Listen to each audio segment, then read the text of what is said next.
IPL 2024 మరికొన్ని రోజుల్లో అయితే స్టార్ట్ కాబోతుంది.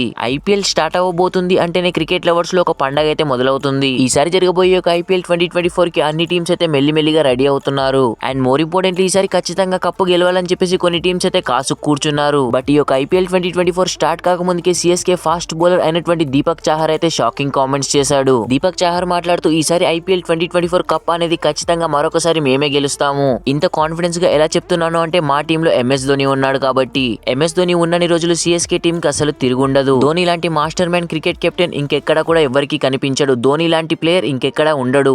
గేమ్ మధ్యలో ఎంఎస్ ధోని వేసే ప్లానింగ్స్ సిఎస్కే విజయాలు. ఈ ఒక్క సీజనే కాదు, ఇంకా ఎంఎస్ ధోని 3 సీజన్స్ అయితే ఆడతాడు. తనకు ఆ సత్తా ఉంది. అండ్ మోర్ ఇంపార్టెంట్లీ ఈ సీజన్ లోనే కాకుండా మిగతా సీజన్స్ లో కూడా ఛాంపియన్షిప్ ని మేమే గెలుస్తాము అని దీపక్ చాహర్ చాలా అంటే చాలా కాన్ఫిడెన్స్ గా చెప్పుకొచ్చాడు. దీపక్ చాహర్ కాన్ఫిడెన్స్ చూస్తుంటే మరొకసారి ఐపీఎల్ ట్రోఫీని Chennai Super Kings team 6th time lift చేసే అవకాశాలు అయితే ఖచ్చితంగా కనబడుతున్నాయి. And more importantly MS Dhoni already IPL 2024 practice కూడా స్టార్ట్ చేసేసాడు. అండ్ మోర్ ఇంపార్టెంట్లీ వాళ్ళు డిఫెండింగ్ ఛాంపియన్స్ కూడా. మరి చూడాలి రాబోయే ఐపీఎల్ 2024 కప్ ని Chennai Super Kings team lift చేస్తారా లేదా అనేది అయితే. మరి మీకేమనిపిస్తుంది కింద కామెంట్ సెక్షన్ లో కామెంట్ చేయండి. వీడియో నచ్చితే ప్లీజ్ లైక్ చేసి మన ఛానల్ తప్పకుండా సబ్స్క్రైబ్ అయితే చేసి పెట్టుకోండి. Thanks for watching. Have a nice day.